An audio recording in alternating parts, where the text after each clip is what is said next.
In this video, I want to show you how to create a new project or invitation in Invite Flow. Once you're on your dashboard, first step is to either click on Projects, where you'll be able to create a new invitation, or you can just go to Create Invitation right away, and that will take you to Create Invitation page, where you land on the first step of new invitation creation. Now let's go through this route. So the first thing is on the Create Invitation page, you have the option to select the type of invitation that you are creating. You can either create a save the date, meaning that you want to send out a save the date notification to your potential guest so that they can make room for uh, the date of that event on their calendar and plan their itinerary ahead of time.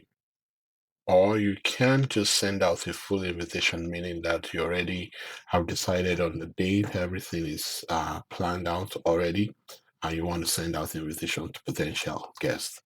For this example, in this video, I'll go with full invitation. I'll click next. And the next step, this is where you choose the category. For category, you have the option to choose the type of event. And from the different type of event cards that you can see here, you can choose any one that fits the event that you want to send invitation out for.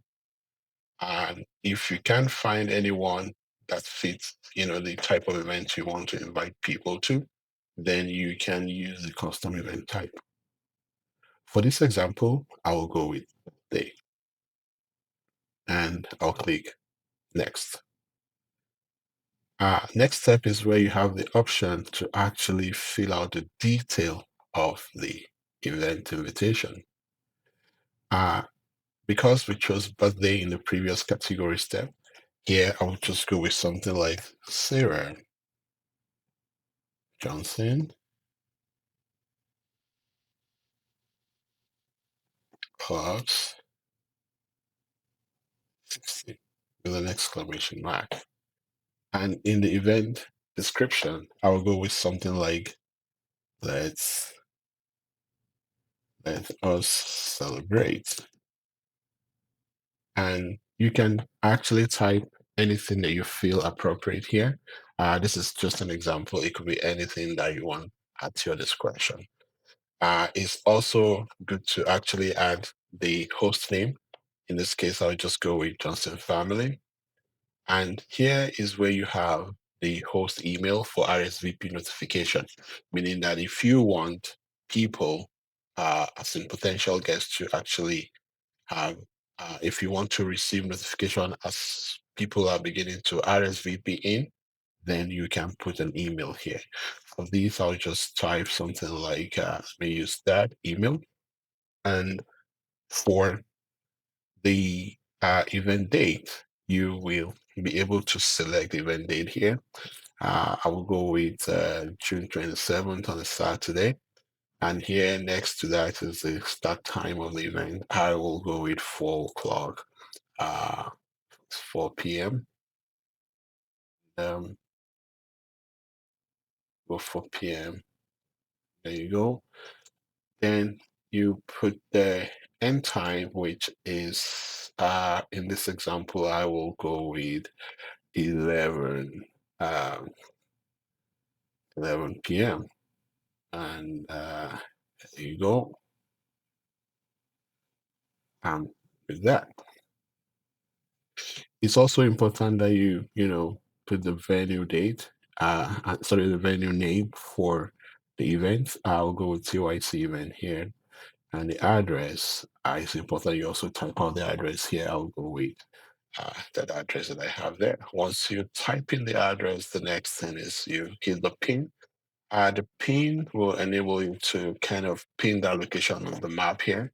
If you kind of expand this map right here and drag it to see, you can see that, all the different streets around the venue location. And right there, you also have the location pinned with this longitude and latitude information right here. The next step is you can specify event restriction where you may want to, make sure that attendance is by invite only. You may not have children there, and you can also specify dress code. Once you hit that, you'll be able to specify the dress code. Here, I'll go with black tie event. Okay. And again, you can put anything that you want here.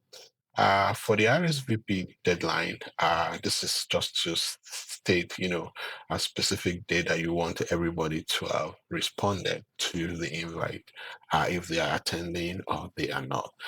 Let's keep it 2 weeks prior to, event date, and that makes it June 6, 2026. The next step is where you are able to set other, information, regarding this invite or invitation. You can allow guests to bring in additional guests if you check this +1, or you can set dietary requirement here, asking guests about their dietary requirements. You can also check this off to make sure that you are receiving notification once potential guests start to, respond to, the invite through RSVP. And also, you have this RSVP enabled so that you can call with RSVP from the guest. You can see by default these two guys are enabled because you have to have them enabled. You may also add number of table numbers here if you have uh, table numbers and you want your potential guests to know their sitting arrangement ahead of time. So it makes planning very easy, and it kind of alleviates confusion around, how people come in, uh, settle in and sit down at the event. Another very, very value add uh, attribute here is you can actually help your potential guests, especially the ones that are coming from far away from out of town, if they need hotel accommodation or any kind of accommodation right here. When you check this off, uh, they will have access to see list of hotels that are not far or they are nearly that are near the event venue, so they will be able to book accommodation easily. Now, one thing you also want to notice the delivery option where you are either sending the invite out by email for RSVP, or they also receive SMS messages on their phones. The advantage is that when you send by email, um, they're able to see it on their by email, and if you also include SMS, they're able to see it on their phone as an SMS, as a text message. Now, what that also indicates is that these are options that would impact your pricing. But for this example, let me just specify both, and I'll go next. In the next step is where I have the opportunity to design the card, the invitation card. Here you can select the invitation style for the design. I'll go with luxury, let's see how you go, but you can actually choose any option of your choice here. And you also can set the color theme where, the color theme of the IV. In this case, I'm just going to go with this guy for now, and whatever you select would actually pop out here as to indicate the color theme selection. Now you have the opportunity to also specify the font style for the card design. I like script a lot, so I'll select script. And the next step is where you also check off additional attributes like you want the host logo included in the card. Maybe I don't want that, but definitely I want to include QR code, because this Carnival QR code will enable your potential guests to self-check in at the venue on the day of the event. So this is an automation that's really, really value added. It saves a lot of stress and hassles. Now that I'm done with this part, I will go to hit the next button. This is the interesting part where you now actually design or generate, I mean, you actually generate your invitation card. We have options to use AI to generate the card, or you can upload a card if you already have one design and well put together for you. You can add that here, or you can actually do uh, use the card designer where you're able to actually design. You'll be able to upload any background that you want and be able to place text as you want on this card here. But for this example, I will go with AI generated one, and let's see how that works. Once you click generate, within a couple of minutes, your invitation card will be ready. And there you go. I love this. This is beautiful, but if you are not satisfied, you can always either regenerate different, like a variation of the same card, or you generate something entirely different. Let's go with regeneration to see, just to compare what we could have, you know, um, the all the options or the choices that we can make for the AI generated card. When you look at this, so he's giving us another one. I think I'll go with this one. For this example, I really like it. It's kind of cool.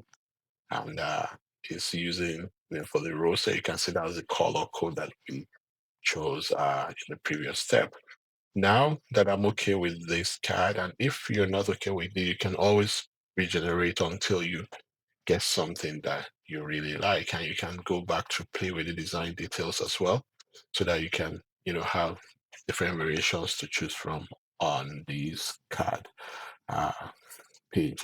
Now that I'm okay with what I have here, I'm going to click next, and this is where you compose your SMS and your email. But you have the option to also have that AI generated, which I will go with. The AI does a good job, but you can see and you can actually edit it if you think you want to tweak anything in the SMS message, and also the same thing for the email. That's pretty quick and value add, you don't have to stress. And once you have all this done, then you go to the next step where you can now add your guest. You have the option to add your guest manually, or you can actually import, a CSV file, whether based created in Excel or Google Sheet. And here is the guide on how you can do that. It's pretty simple, right? But for this example, I'll just add one, guest here. Let's quickly do that. And here I'm gonna put the email as let's see.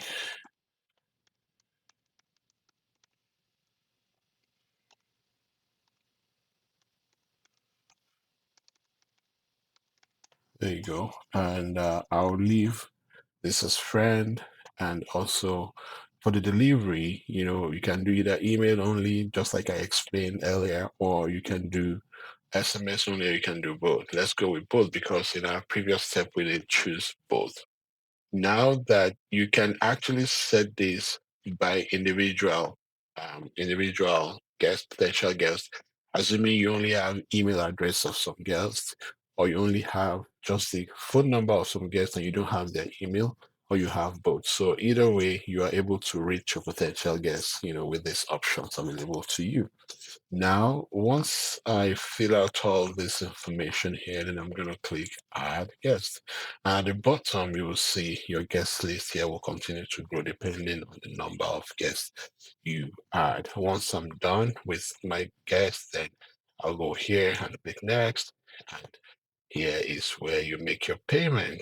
Remember that your payment will vary by your delivery and duration, configuration here. If you choose only email, or by SMS only, or by active duration, which means that you want to run this invitation or project for 1 month or 2 months or 3 months, 4 months, and 6 months is the maximum month that we believe that a typical event should be planned and finalized. Now, I wanted to know that this will definitely impact your pricing, and this here will override whatever you may have chosen in the previous step because this is where you make the payment. And once you're ready, you also make sure that you confirm. And it's important to note here that uh, once you have over 100 guests, uh, your charges will include 2%, of the base price that you see here. So if you, by any reason, before, if you see that is because your guest numbers have grown over 100. Okay, so once done with this step, then you click here to pay. Once your payment is successful, you'll be redirected to a payment gateway that we use, which is Stripe. Once the payment is successful, then you'll be redirected back to your project page where you see the card, and under the card, you'll see a button that says send now. Because once your payment is successful, immediately that project slash invitation becomes active for the period of time that you have selected. And that's it. It's very simple. Once you send it out, your your guests will start to receive email notifications and SMS. And once they respond, you begin to see the record here, right on your app here on this app. So uh, it's easy to use. Invite flow is very, very robust. You don't have to stress about anything. This is highly, highly valuable for professional event planners as well as any individual that's planning an event, whether it's big, medium, or large or small. This platform is very, very good and handy.